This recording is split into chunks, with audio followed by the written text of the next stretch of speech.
It's another episode of the Next Fix podcast where we talk about sobriety. We talk about, more importantly, comeback stories, right? So today we've got Mike Curry, and he has got his own podcast, and it's called Sobriety, Spirituality, and Sales, 3 S's, right? So I want to hear it from his mouth first. The 30,000 foot view kind of introduction, brother. I want to know real quickly who you are, what you're about, and where you're from.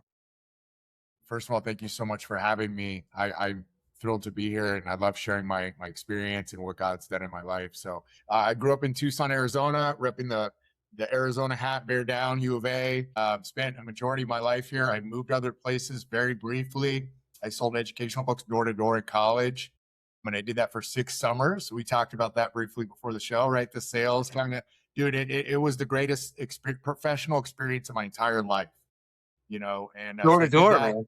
I did that in Minnesota, Michigan, Ohio, Virginia, Georgia, upstate New York, and maybe one other state. We'd live with like host families, and we'd get our own territory. We just knock doors all summer. And honestly, like I'll explain it a little further, but that's honestly, I credit my sobriety to that sales experience of knocking doors, because that resiliency muscle that you build of just keep going no matter what, really saved my bacon when it came to sobriety. Right. And hey, man, yeah, there's, and we're going to get into it a little bit more, but I know that sales can build some thick skin, but it also can lead to some real substance abuse, right? If you're It did. Yeah. So our headquarters were in Nashville. We would drive to Nashville. Honestly, I thought it was a scam. Like my first girlfriend at the time, her friend had gone to North Carolina, came back, said, "Hey, we did this job. We made good money. Do you want to come?" So we're like, "Okay, we'll hear about it." And we're like, "So where do we go?" And they're like, "Well, we don't know yet." I'm like, "What do you mean you don't know yet?" You know? So we would car caravan to Nashville. We would train for a week. And then they'd say, "Okay, you guys are going to Minnesota." And everyone would start cheering, and we'd car caravan in Minnesota. But at the end of the summer, we'd go back to Nashville to clean up our books and do a paperwork. So we were essentially responsible for every aspect of the business, from knocking doors to the ordering, to the delivering, to the money collecting, to every aspect of it. So at the end, we'd go to Nashville. 3 months of not drinking, of putting your head down and going to work, I'd end up at the hospital in Nashville because I'd have alcohol poisoning. Because you just go nuts. Dude, I would go so hard once I got back. Right. So right. I mean, I knew I had the ism, or whatever you want to call it, at a pretty young age.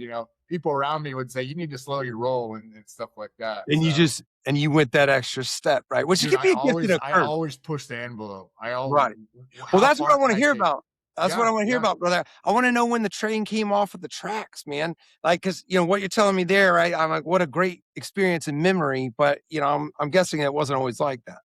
It was not always like that. And so growing up in Tucson, I played sports. I was a basketball player. My dad was a college coach. I was always around athletics. I wasn't really exposed to drugs or alcohol. I came from a 2-parent household. I don't have a crazy experience where I started drinking at 8 years old or anything like that. Right. But I knew in junior high, when I got Vicodin for the first time, that I liked it, because the dentist prescribed me Vicodin for a toothache or whatever it was. I lay on the couch and pop one, and I'm like, note to self, I like this stuff. Right. Yeah. You know what I mean? Yeah. And that's that. It's like when you see somebody and they like it just a little too much, and you're like, yeah, oh, 100%. Right. And so that was the first time you took Vicodin. All right, so carry on, man. Right, so that was your first little taste, but then what happened next? Yeah, and so like I said, junior high. I want to say it's funny because I went to a private school, and I also went to a public school. I graduated from the public school. I went to a school called St. Peter and Paul, which is Catholic school. I was an altar boy. Like I said, I grew up Catholic. I can remember one time in junior high, standing in line. I was supposed to have memorized the prayer. I did not know this prayer. I was not a good student. I had reddish hair, and I was left-handed, so I was kind of an outlaw for these nun teachers, right?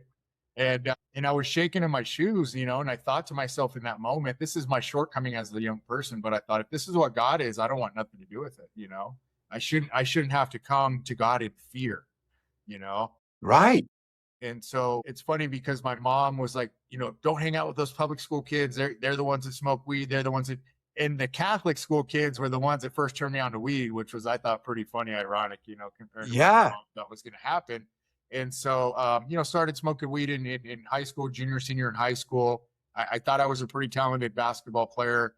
that really robbed me of, I think, my full potential as far as not my physical potential, but, the mental toughness part of the game. Well, because The you're saying because like you were gifted physically, like you didn't have to like okay. I Yeah, see. I'm 6'3". I could dunk pretty easily. I was the fastest person on the team, all this stuff. But it's like, smoking pot, as much as people glorify it and say that the benefits of it, it's like, I'd go to practice high all the time. It's like it does take from you. It takes your sharpness away, your focus on your craft that you're trying to hone. I mean, there's multiple ways that it can hurt you. I also know this for a fact that a lot of professional athletes do smoke marijuana, but those guys are on such a higher level that Right. they can do those things. And so at any rate, started drinking 40s, Mickey's 40s, as you know. I don't know, you're probably about my age, the old Yeah. 64-ounce jugs with the little hole, the finger holder on it, We used to do Edward 40 hands, right? Yeah. We duct tape the 40s to our hands, and you couldn't put them down, right? So you just have your hands. So if you had to go to the bathroom, man, which you had to, right? Yeah. Two 40s. And so absolutely ridiculous. So yeah, you and Yep. I are cut from the same cloth. Absolutely. Absolute numbskulls with, no off switch, right? So yeah. All right. I feel you, man. And then so I'll share something with you. I don't share this with too many people. Yeah. It was modeled to me growing up that you just kind of deal with life. You don't really talk about things, right? Yeah, I had some sexual abuse as a child, kept that to myself. I feel like it sexualized me at a very young age, and I actually slept with a prostitute as the first person that I actually slept with was a prostitute, and it was unprotected sex, and it was like somebody I just picked up on the street, right? Crazy story, dude. Like I left my then like we weren't boyfriend girlfriend, but we were seeing each other, and we were like almost to the point of having sex. We didn't. I left and I was like super horny. And so I pick up this girl. Anyways, this is 1995, 96. That movie Philadelphia came out. I don't know if you remember that movie. Yeah. With Tom And Hanks, right? basically, dude, what I got from that movie was everybody gets AIDS that has unprotected sex, right? So, dude, Okay. Wait, for the how old are next, you? Wait, how I old are was, you? dude, I was 17, 18 years old, Oh 16 my years old. God. Yeah. All right. And so I thought I was going to die. I thought I contracted AIDS and I thought I was going to die. And it sounds stupid, but it's like that's how disconnected I was from being able to share with somebody else what was truly going on inside of me. It was like outside this facade of like, okay, I'm a high school student, everything seems to be fine. But inside there was so much turmoil. And I never felt comfortable enough to share that with my folks or really with anybody. And so this went on for 2 to 3 years where I started heavily drinking and using because I literally thought I was going to die and ended up sleeping with another prostitute. And at that time, I had a girlfriend, and I came clean and told her, and I was like crying and all this stuff. And I wasn't getting her to feel sorry for me, but I was explaining all this other prior stuff that I think led me to these life choices. And she goes, "Well, you need to tell your folks, you need to tell them what's going on." And then also we both went and got tested as well. And so turns out I didn't contract it, but I'm sitting in this public, office, the government office, and I'm bawling, and these people are like, it's okay, son, all this stuff.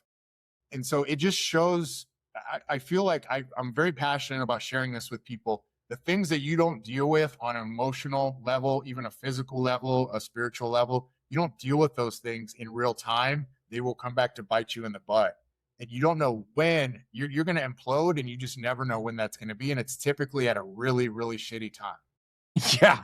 Right? Yeah, you're not far off, man. I feel like that's a rather accurate statement, man. And you're right. It is if you think you could kind of plan that to kind of happen, no, it's not how that works, man. And I don't think that really I don't think God intends for it to be. It's almost like intentional for him to really, if his end game is for us to change, it's intended to be painful. And so I can most certainly attest to that, brother. Like, when it comes back, and it really, really makes that impact for you to change. Yeah. It's not when you want it to. That's for sure. Yeah. And another way to say it is it rears its ugly head, right? Like I've heard that terminology thrown around before, but I wasn't really planning on sharing that, but I think it's important because I truly feel like a lot of men hold stuff inside. We keep stuff to ourselves. We don't really share what's going on.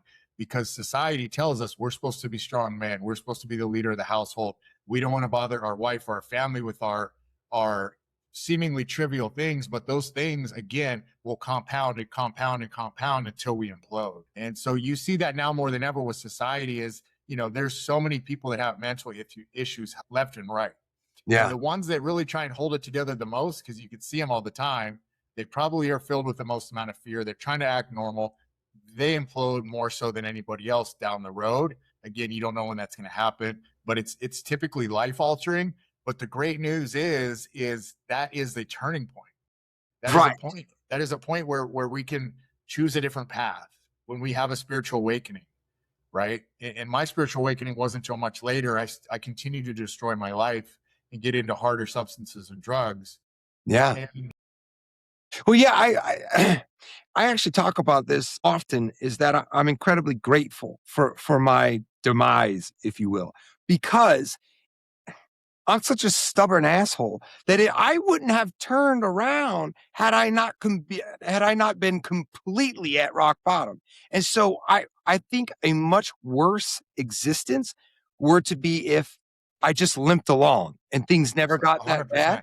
Yeah. Then I would have kept functioning, right? I would have maintained functionally using, and I would have never done a damn thing different had I not crumbled to pieces. So I'm incredibly thankful that it did happen to me, even though everybody was watching, everybody was aware, everybody I knew was, well, they were clear. It was clear. I hit rock bottom, and thank God I did, because if I had not, I would probably just be limping along and never doing anything different.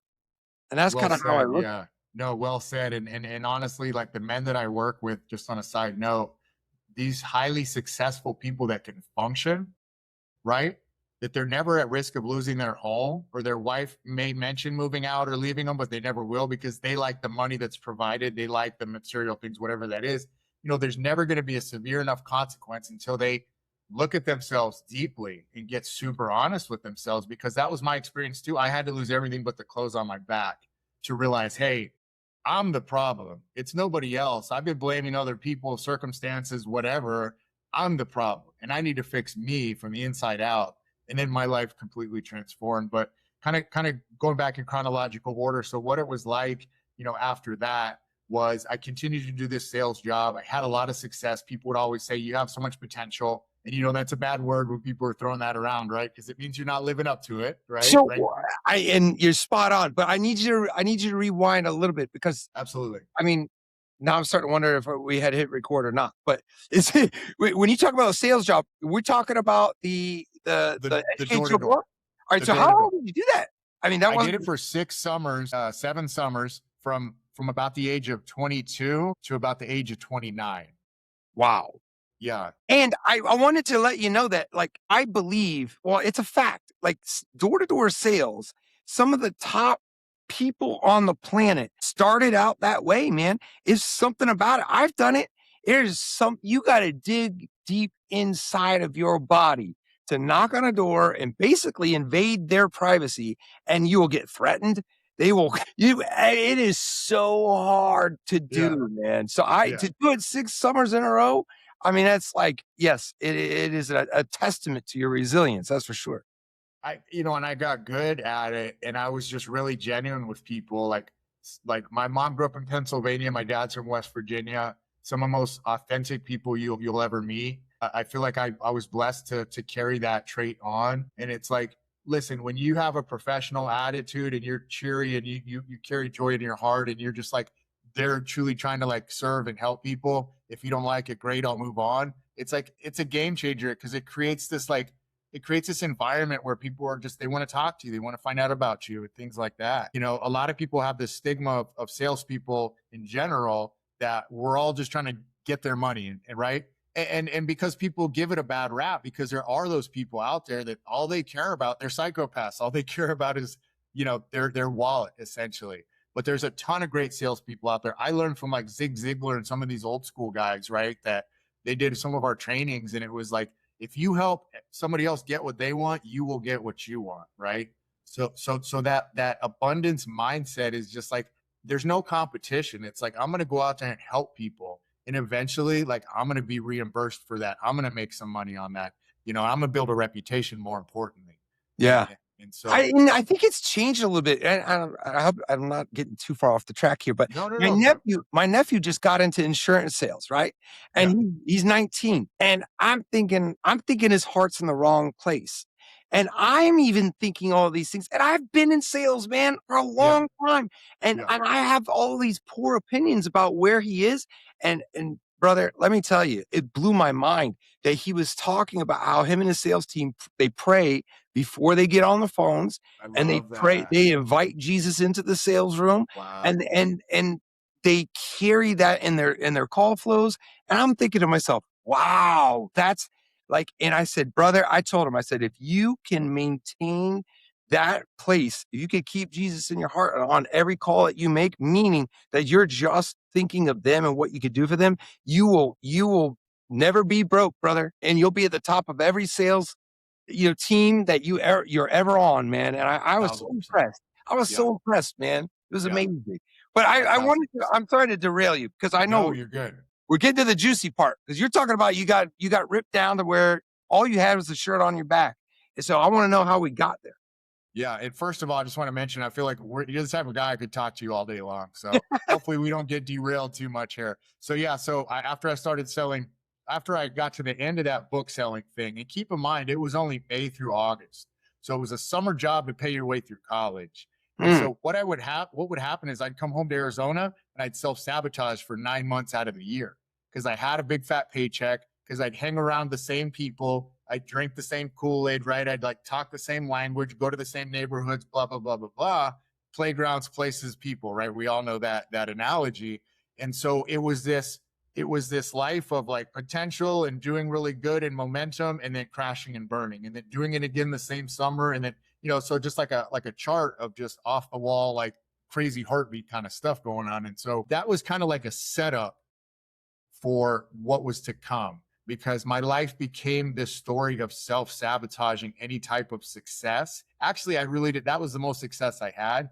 But like anytime I would start to get my footing in sobriety or start to think, I want to change, I would pull it all down Mm. because I was conditioned to this shitty life, but it was my shitty life. I knew it really well. I knew it inside and it was a safe environment. You get that, I'm Oh, sure. yeah, man. We want to And so we want the familiar. We'll take familiar and shitty over, scary and the tougher road, man, for sure. Yeah. absolutely. And so about this time, I broke up with that initial girlfriend who I brought to your attention here earlier in the show. She rode with me for a long time. I was destroying my life. She was definitely on this trajectory going up. I was going down. The writing was on the wall, right? But it was like my first big breakup. It threw me out of whack even more so than I was. I was already unstable emotionally. I mean, this just really, tore the lid off it, so to speak. And then I jumped into a relationship within 12 months, met a girl at a cocaine party. That's not a great place to meet a future spouse, right? And, we started spending pretty much every day together. And she had just gotten out of a relationship. And, there's a Rihanna video where she's fighting with this guy in the whole video. And I never forget watching it. I was like, that's like my relationship. It was so toxic, so chaotic. And, we ended up having a daughter. We ended up breaking up, actually. I was stabbed and almost killed on her front porch at her apartment by a guy that I think she was seeing. So probably can't see, but I've got a bunch of scars. Oh, wow, brother. I lost about a third of my blood on her front porch. And so What? yeah, dude, I jumped her. We were partying one night. We were supposed to hang out later in the evening. She wasn't responding to me. I went to the apartment. I they came out. I start fighting these two guys. They go back inside. I jump her balcony. I know that her roommate, this dude, had a samurai sword in the closet on the balcony. So I pull the samurai sword out. I break the little window pane, and I'm trying to unlock the door. And thank God they stabbed me, because who knows what would have happened. You were trying to get in with a Yeah, samurai sword, yeah, and then they stabbed you while you're trying to break in with yep, a samurai sword? yeah, dude, Bro, what? yeah. Yeah, it was. I mean, I'm not proud of it, but it's the truth. I mean, that shows the insanity for me.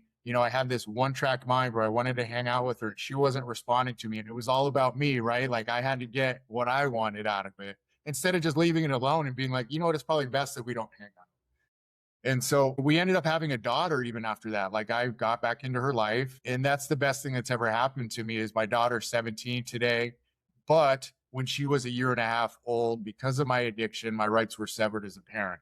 Oh, And wow. so we started heavily using opiates. I started getting fake prescriptions and filling them. In fact, I ended up going to prison for robbing pharmacies at some point down the road. Wow. And so we got heavily involved with opiates. And you know what? Talking about these feelings that I was masking for years and decades, it's like, opiate doesn't just solve your physical pain, it solves your emotional pain. Right. You Or know, at least it nullifies it. It it numbs nullifies. it. Yeah. Right. It doesn't Right. cure a damn thing, but you No, won't be no. aware. You don't. And it doesn't cure it. And then 6 to 8 hours later, you're dope sick, and then you need more. And I mean, it was terrible. Like I said, it got to the point where I started robbing pharmacies. So anyways, my rights became severed as a parent after about a year or year and a half of this court case running its time. I went to every visit, I did all the things, but I couldn't stay sober. And I was getting prescription pain medication prescribed by a doctor, but they knew I was not doing the right thing, using it responsibly. They hair follicle tested us. We would still hang out, even though we had these separate cases. And I You dropped see, every we ball. were talking about, did both of The your mom. parents? Yeah, so myself and her mother, we both ended up getting charged. With I got charged with the crime. She got this case with the Department of Children, whatever. It's called CPS, then it's called DCS now. Right, right. And so we both had these separate cases, but we would still continue this toxic, like seeing each other relationship, using together. It was the lowest time of my life because I grew up in a good family with good parents, with good people surrounding me, and I had done something that I never thought would be humanly possible in going that far into drugs and alcohol and getting my rights severed as a parent. And I tell people all the time I was too chicken shit to kill myself, but I was suicidal in every way, shape, and form. Yeah. And so then became homelessness, meth use. My best thinking was like, well, if I don't have a home, I might as well just start smoking meth because I knew you'd stay up all night on it. And I knew it had this like lasting effect. And, it was kind of a scary proposition living on the streets in Tucson because you just don't know. I mean, living on the streets anywhere, there's people out But there that will hurt it's you. a, I want to unpack that logic. Yeah, take I your want to time. unpack that logic because I get it, and I wish I didn't. Your brain said, well, if I'm not going to have a home or a place to live, I just won't go to sleep.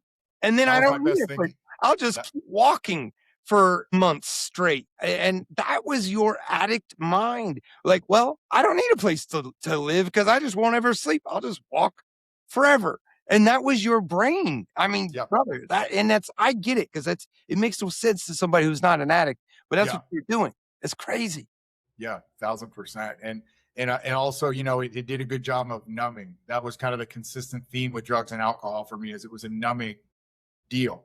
And I've done a 12-step program, and I would consider myself an alcoholic, but I'm the type of alcoholic that I use alcohol to then lubricate for other substances. And Right. I know that, and I had to learn those lessons the hard way. So I choose to not partake in any of that stuff, right? But kind of going back to the story, I'm kind of glazing over. Let me see here. So Well, so oh, you it's you time. you moved, you're homeless, and now you're doing meth, right? That's pretty Now much I'm doing meth, and at this point, I'm also doing heroin because I didn't have, buying oxycodones back in the day, and even to this day, is very expensive on the street. You're talking about 10 to 15 to $20 a pill, and when you're homeless, you don't have that kind of money. So it was like that's when I started robbing pharmacies when I became homeless.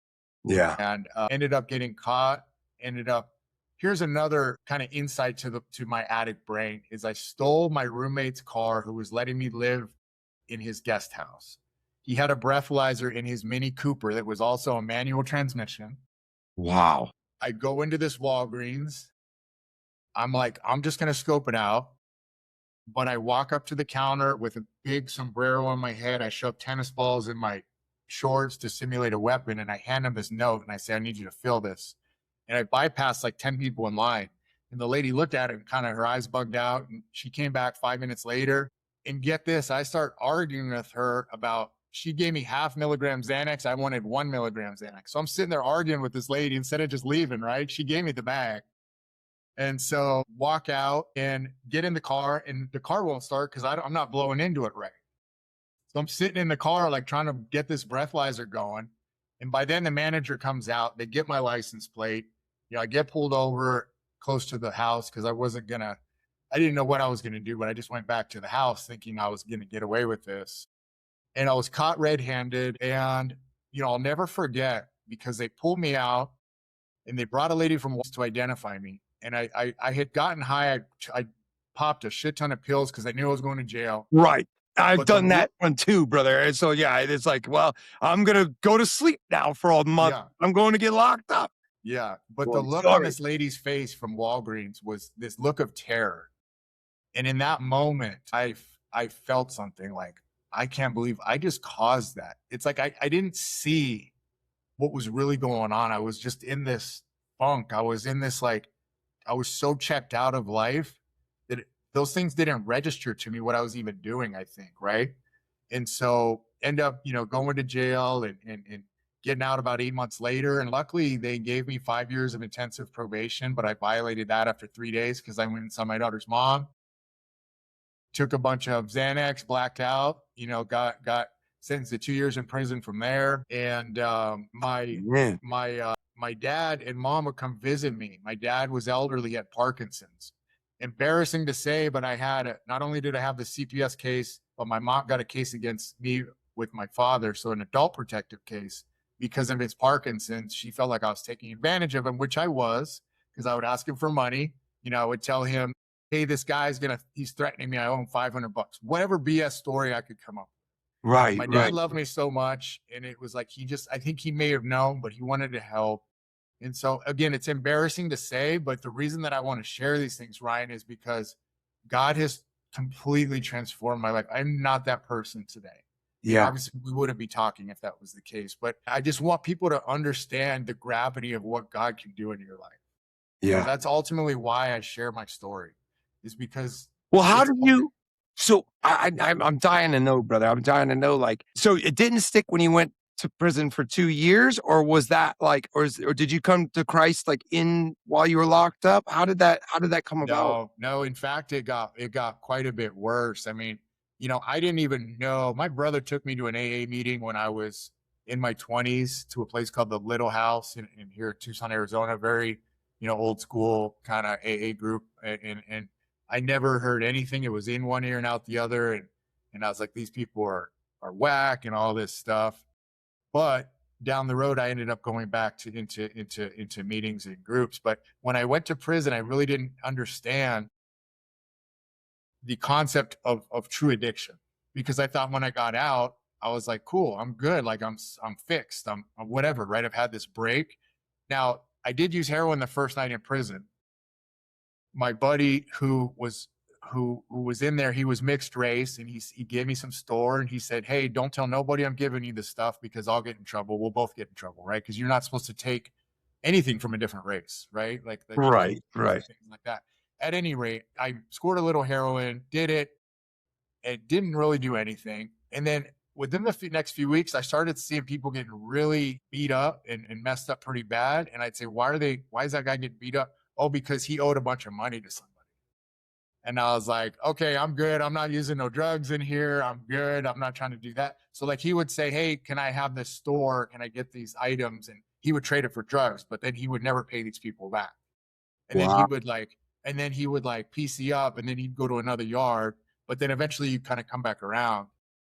And so, but also I to some extent, I think it's a little easier to not do anything when you're in an environment like that, because your brain is like, okay, well, this is not the environment for that. Even though there's massive amounts of drugs in there, I just didn't want to get involved with that scene for multiple reasons. Ended up getting out in 2014, March 3rd, 4th, 2014. My dad passed away when I was in prison. I felt like that actually was a good thing. I deserved to be there. I felt like God put me there because I truly feel like I might have OD'd on the streets had I been. Right. Because of how close we were. My dad was my best friend. He believed in me more than anybody else when nobody else did. And so when I got out, I got a job through the Sullivan Jackson work program. I started working for the solar company, knocking on doors because I had knocked on doors. And, things were starting to look up. And like I said, this pattern of self-sabotage. So then I started reaching out to the same connections and saying, hey, what are you up Mm. to? Getting back into the pills, eventually got kicked out of this halfway house and met somebody who was also not really sober. And so again, just kind of off and running, and started dabbling with meth and other stuff. But the meth use didn't really kick in hardcore until I became homeless again. And this time it was like, it wasn't couch surfing homeless. It was like on the streets homeless. Right. Right. Yeah. Yeah. Yeah. And so it was weird, man. It was just, I felt like, so going back to losing custody of my daughter for about the next 8 years, I felt like one of those people in the movies you see when a bomb goes off and they're shell shocked and they're just kind of grabbing their ears and they're like dumbfounded looking around like Ring. what's going on. Yeah. That's how I felt for about 8 years. I felt like I was living in a movie or somebody else's life. I was like, what is going on here? Right. And so I never thought in a million years that I would be using methamphetamines or hanging around prostitutes on the street at this time. Like I was hanging out in trap houses and doing all this crazy stuff with people and, pulling a loaded shotgun on somebody because they ripped me off for heroin, like just behavior that is so far out of alignment with who I truly am as a person. But that's where it took me, as well as many other people. I mean, a majority of people that were locked up in prison with me, I'd say 80% of them, 90% of them were good people when they're sober. They're decent people. Now, there's a few small percentage that are, again, these psychopath type people. You can see it in their eyes, but it's like, you take the drugs and alcohol away and you get somebody to a point where they have purpose and they have fulfillment in their life. It's like, that's a game changer. Yeah. Yeah, man. And so, man, it's wild how you and I are like cut from the same cloth, man. Because like I'm imagining that if somebody were to be listening to the story, they're thinking, well, how did he do the heroin while he was in jail? Like that doesn't make any sense. Like, no. Like that when I was locked up at county, I was doing crack. Because the only time I've done crack was when I was in jail. And so yes, I mean that's just the fact is that that's going on in there. But yeah, but there's one piece that we're missing here though. Is like when did Christ really show up, man? Like because you're limping. I mean, obviously, man, this yo-yo of you going to the extreme, and now we're in homelessness for the second time. So, I mean, at what point? Because I know if you make an effort, right? Like now, you have to make some effort, and then God will take the weight from you. But there has to be some point where you draw a line in the sand. And so, what was that? What was that for you? Yeah. So, I'll fast forward a bit because I can bore you with more war stories. But the reality of it was I knew I needed to change. I will tell you two different moments where I felt God in my life. Now, this is before I got sober, but I think these are two important stories. One day I was stealing stuff from Walmart because that's how I'd get by. I'd boost and, get my fix that way. Right. And I ended up running from the cops. I didn't get caught. I think it had rained that morning. It was just a beautiful morning. And for whatever reason, I'm like admiring the scenery around me, right? Like I'm homeless walking on the street. And I just remember thanking God for keeping me alive and for getting me through these like incredibly tough situations, like truly from my heart. Like it was the first time in a long time where I actually talked to God and just said, thank you. Thank you for this time in my life and getting me through these circumstances. I put myself in all these circumstances, but I truly feel like, God saved my bacon so many times. And then another instance was I end up, there's many times where I started to want to get sober. We have this idea where we're like, this isn't working anymore, but I don't have any tools. I don't really know what to do. Let me try this. Okay, that didn't work. Let me go 2 steps backward, maybe 1 step forward. And so I actually ended up getting charged, and I was looking at 3.5 more years for getting caught with drugs. Again, the insanity, I stole a pair of socks from a Kohl's department store, and they ended up finding all these drugs on me and stuff. And so I was trying to get sober then, and it was like, well, if I'm going back to prison, I might as well just keep getting high. Like, what's the point? That was my attitude. I don't suggest anybody else to have that attitude. That was just mine in the moment. And so I was living in my drug dealer's backyard, and I met my now fiance when I was homeless at a liquor store. So I started staying with her. And so I would take the bus over to his house to get dope. And one day I show up and this guy's looking more disheveled than me. He's got a car, but I told him what was going on. I was like, yeah, I'm getting sentenced tomorrow. And I'm looking at 3.5 years. And he looks at me and he goes, you should pray for the prosecutor and you should pray for the judge. And I was like, well, that's weird. You know, like this tweaker's telling me to pray for the judge and all this stuff. But he ended up giving me a ride home and we talked. And I don't remember, that's the only part of that conversation that I remember. But I remember how he treated me. I remember like he was walking in my shoes. Like he felt my pain. Like he had great things to say. But what really stood out was the prayer. And I went home and I actually did that. And I prayed for whatever outcome that was meant to be, that God would just be with those people when they made that decision.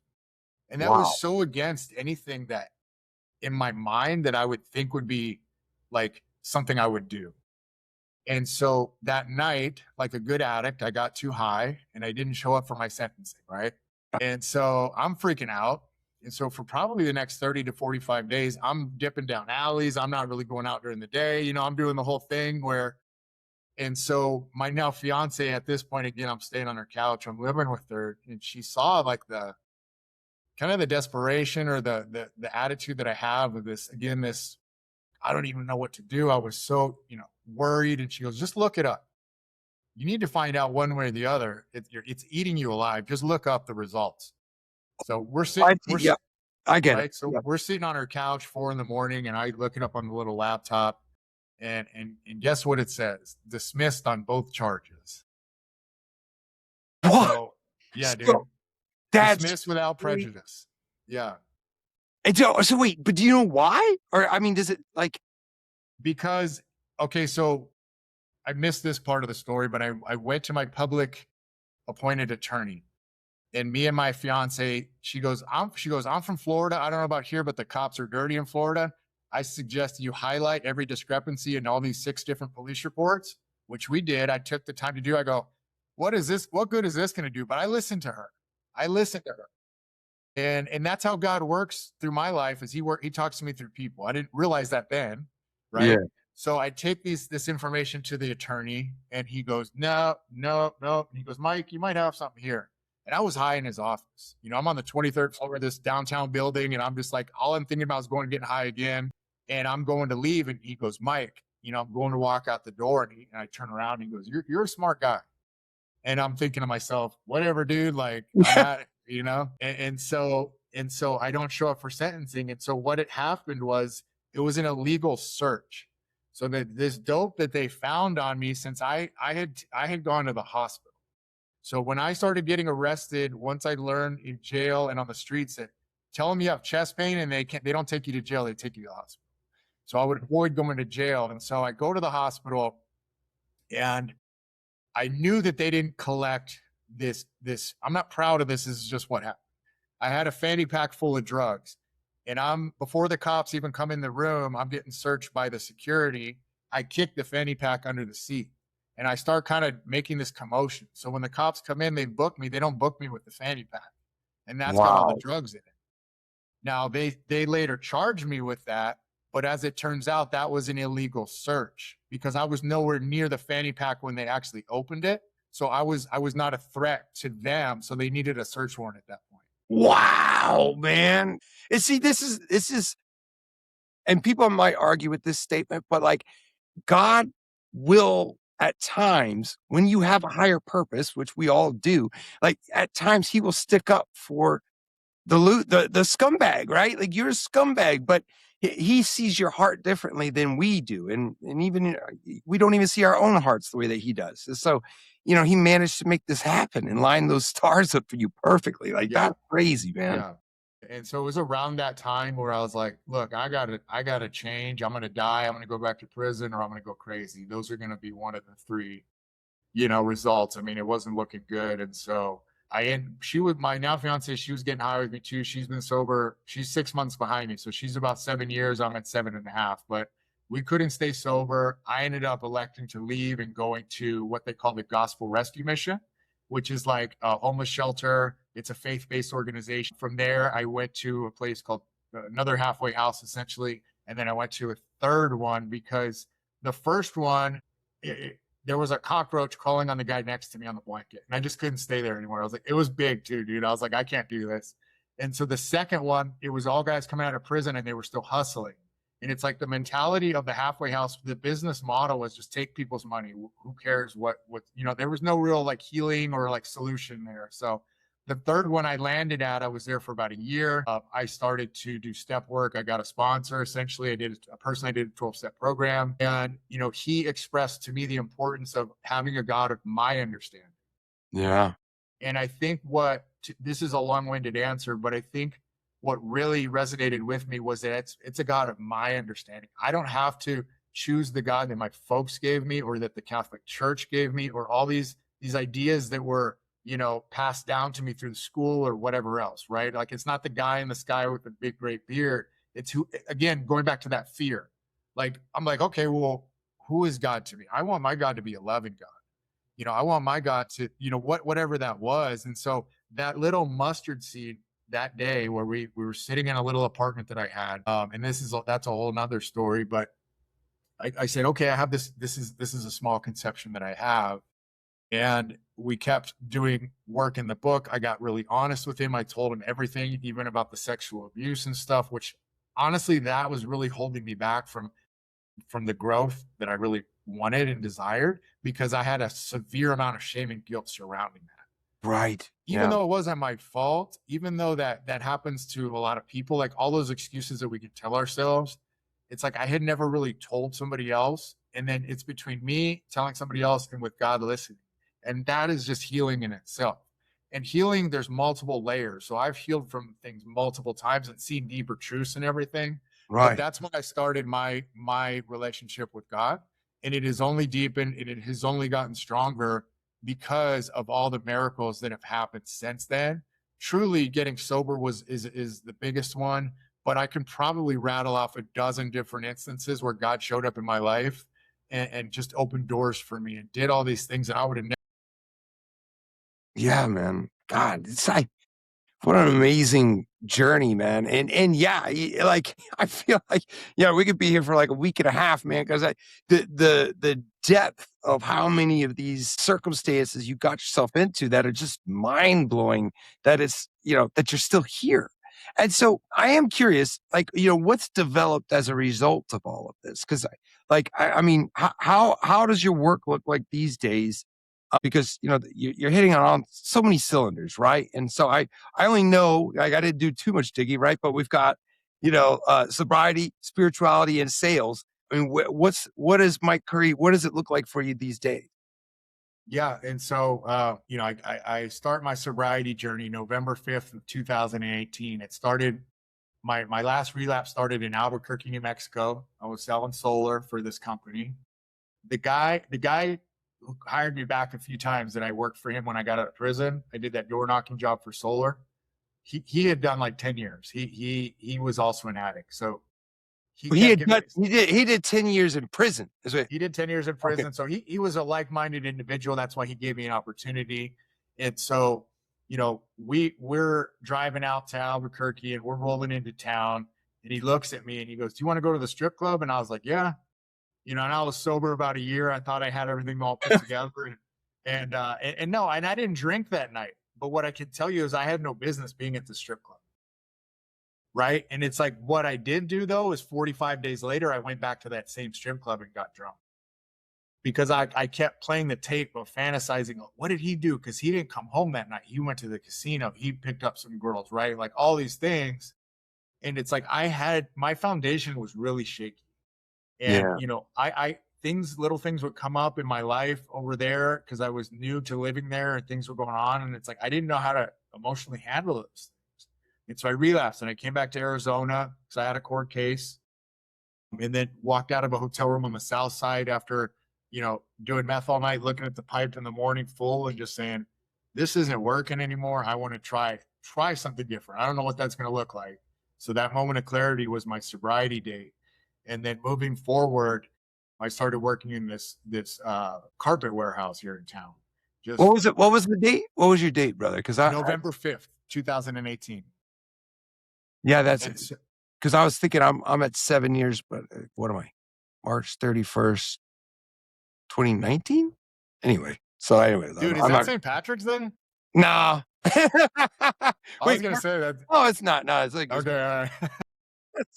All right. Yeah, you realize that something different needs to happen, and so then I'm sorry, I jumped in there again. Yeah, no, you're fine. And so I started working this menial job in a carpet warehouse, sweeping and mopping and driving the forklift around, moving carpet. And, it's paying $12 an hour. By then I had adopted a dog named Chance, big blue pit bull from the pound, because previously when I was homeless, I had to give up that dog back to the pound because I couldn't even take care of myself. So I adopted this second dog named Chance, and his name was actually Bullet. I renamed him Chance in memory of the first one that I couldn't keep. And when I came back from this last relapse, people that had taken a liking to me and were in my corner were telling me, you need to go back to rehab. You need to, but that meant giving up my dog. And I just wasn't going to do that because I didn't want to have to do that again. And I was a felon with a pit bull, and I just really put my head down and started looking for apartments. And I finally found a guy that would rent to me, this really older gentleman who he said, I'll just meet your dog. And he gave me an opportunity. So for the first time in my life, again, embarrassing story, I was paying for my own place. I had an apartment, a little studio apartment behind a junior high here in town. And man, part of my healing process of living there was hearing the kids play at lunch every day, hearing the laughter of kids at night playing soccer, and just that energy of being a kid, and right. And it was amazing because the people that use and drink, we stuff our feelings and we stop growing whenever we start using or drinking. So it's like a lot of people miss out on their childhood. A lot of people Right. don't remember what that's like to just be full of laughter and just be present in reality. And so I feel like Chance saved my life. And I just wanted to share that because he ended up passing away recently. And we want to start a rescue ranch called Second Chance Rescue Ranch, where we rescue dogs from euthanasia situations and pair them with either veterans or people with mental health disorders or substance abuse challenges who need like a therapeutic type of dog. Like that is our vision, and to be able to support that with my coaching business. So That's awesome, man. yeah. And I love how you named it Second Chance. His name was Chance, right? Yes. That's Yes. And so the power. So there's a guy who was an incredible guy. His name's Zach Scow. You should look him up. He has just an incredible story of needing a liver transplant, starting to rescue dogs, going back to the hospital. He was at death's door and them saying, we don't know what you're doing, but keep doing it because you no longer need this liver transplant. So that power of service work, which I'm sure reaching outside of yourself and helping somebody that can't really repay you in any shape or form, but you don't do it for that. You do it because you truly want to just help people. That is such a healing element. I can't even explain to you. It's the hack of all hacks, man. If your life is whatever's going on with you, it could be anything, but just do something for somebody else, whatever it is. And you nailed it, right? Just get out of yourself, right? And just focus on somebody else for a very brief moment. It's enough. It's enough to really change and get your perspective correct, So man, that's awesome. Now you mentioned, all right, so is it a nonprofit? I'm imagining that the Second Chance is a nonprofit. Well, we haven't gotten to the fruition of it yet, but that is my vision. That is my goal. And so just to back up a second. So after I got this job at the carpet warehouse, I did that for 6 or 8 months. I started to realize like I didn't have anything. I had this little apartment, but I wanted to own a home. I wanted some financial freedom. And I don't have a college degree, but I knew sales was the ticket to some financial freedom because you write your own checks in sales. It's how hard are you going to work? How smart are you going to work?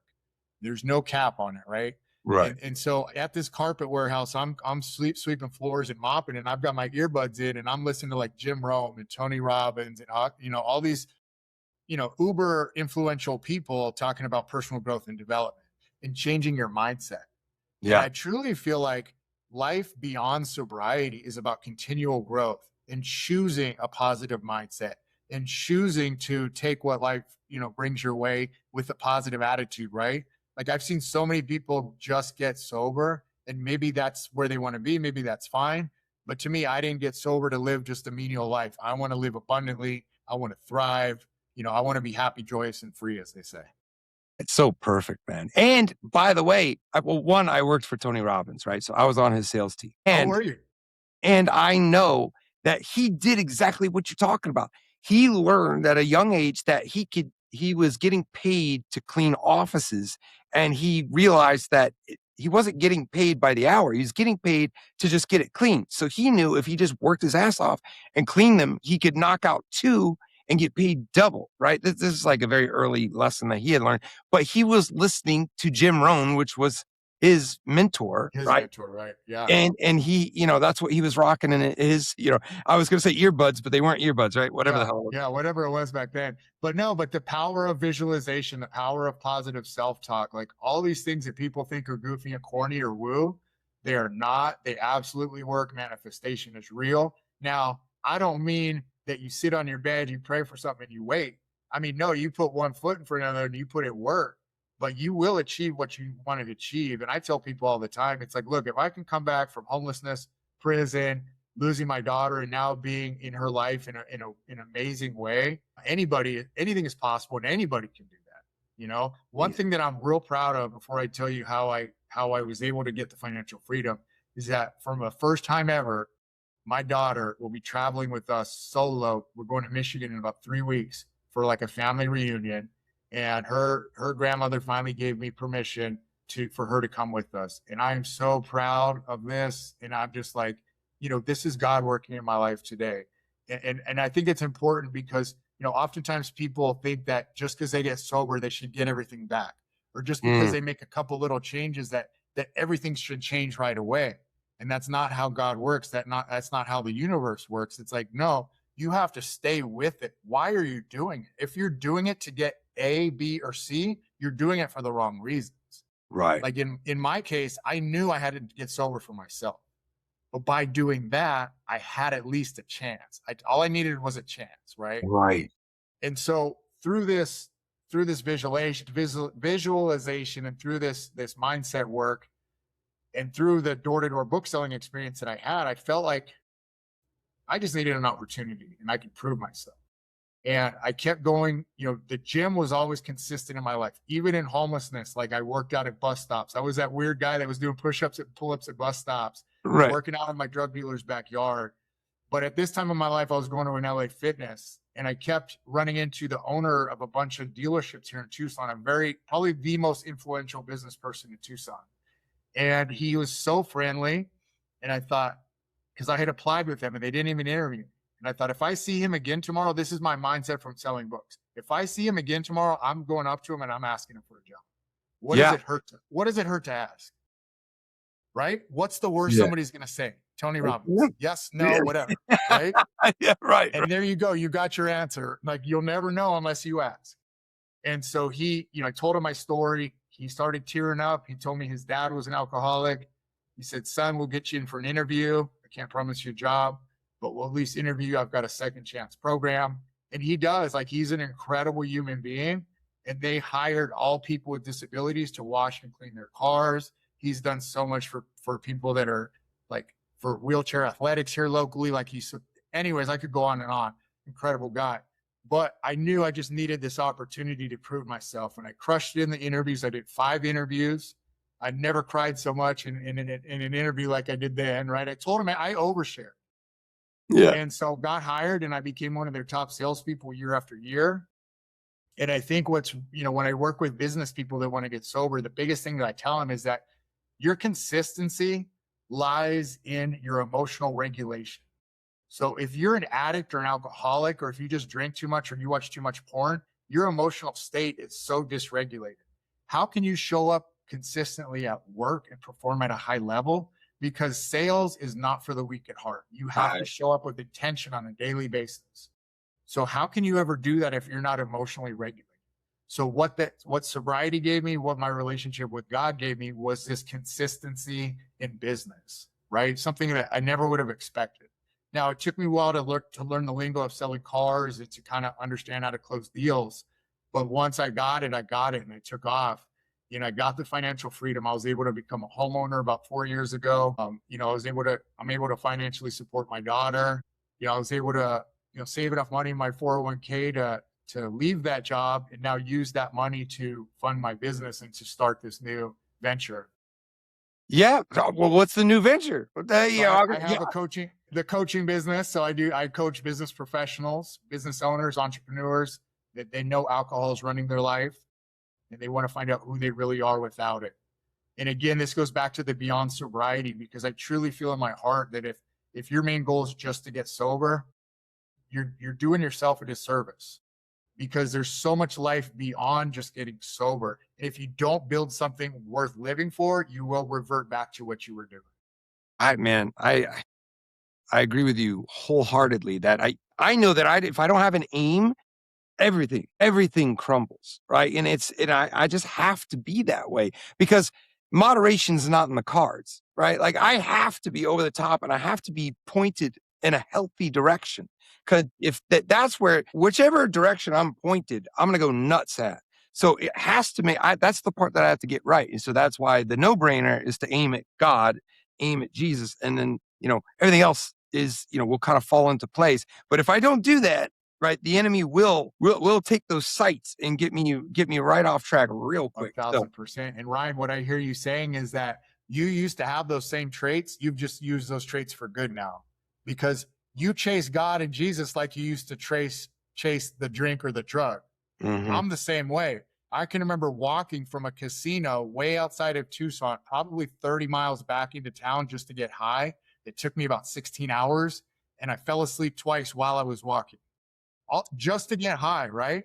That's tenacity, if we could bottle that up and just use it for something that's valuable, which is service, right? I mean, that's the other no-brainer, right? You take that tenacity and you put it towards something decent and good, and then it's on after that. I mean, that's just really all you got to do if you have that tenacity, and that comes with a cautionary tale, right? Like, don't get lazy and let that tenacity get pointed in the wrong direction, because we know what happens then, right? So yeah. I mean, I'm a big believer in the constant growth, the spiritual growth, the physical growth, the emotional growth, like all these areas of our life, our mental growth. Because if you're not growing, guess what? You're going the opposite direction. And it's crucial for somebody like myself to constantly be growing and constantly be. And I think I kind of heard you sharing this too. It's like we're seekers. We're always like, well, what's really going on? We want to know.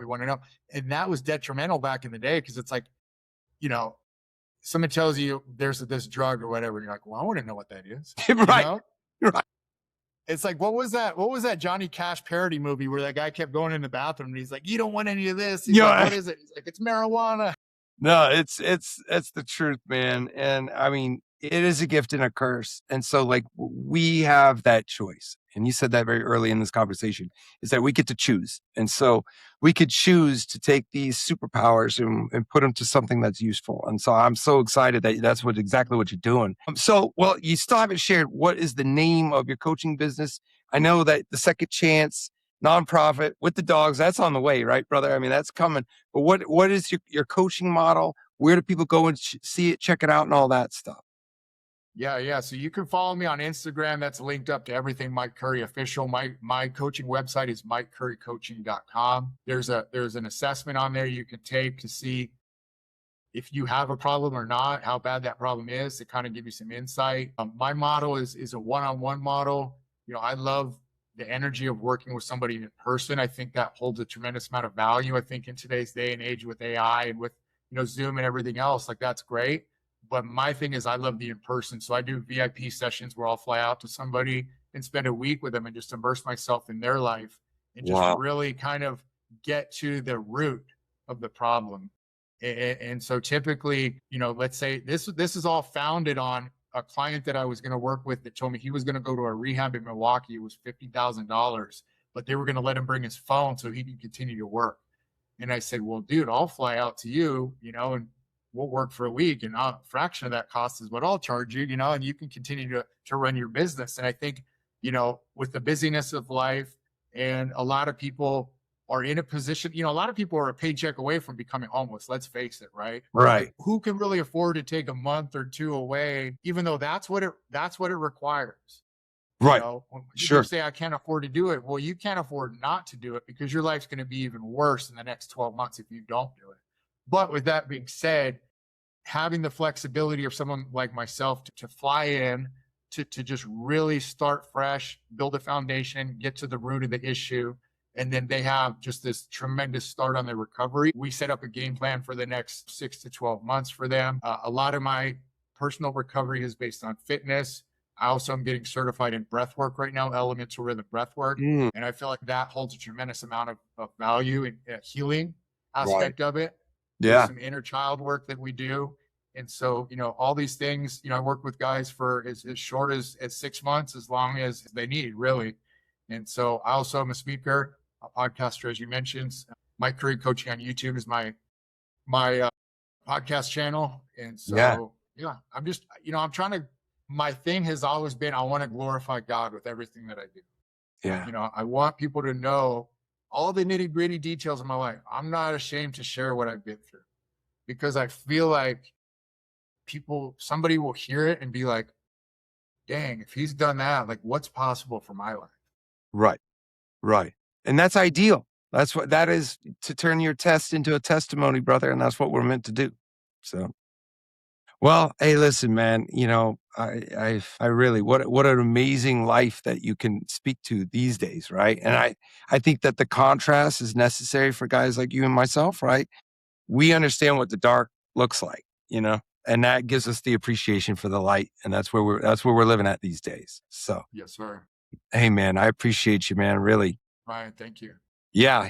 And so I'm sorry, I felt like I talked too much, but hopefully, no, brother, my prayer is always one person hears something that they can take back and use in their life. So no, that's what you call stage presence, bro. That's what that is, man. But yes, all right. So MikeCurryCoaching.com. Go there, check them out. I'm gonna have everything in black and white. On Instagram, Mike Curry on Facebook. I have a TikTok as well. Yeah. I'll get it all linked up. I'm gonna make sure that I do right by you and get everything in there print so everybody just clicks away. You know what I mean? So, all right. Well, listen, y'all. It's been another episode of The Next Fix. I'll see you on the next one.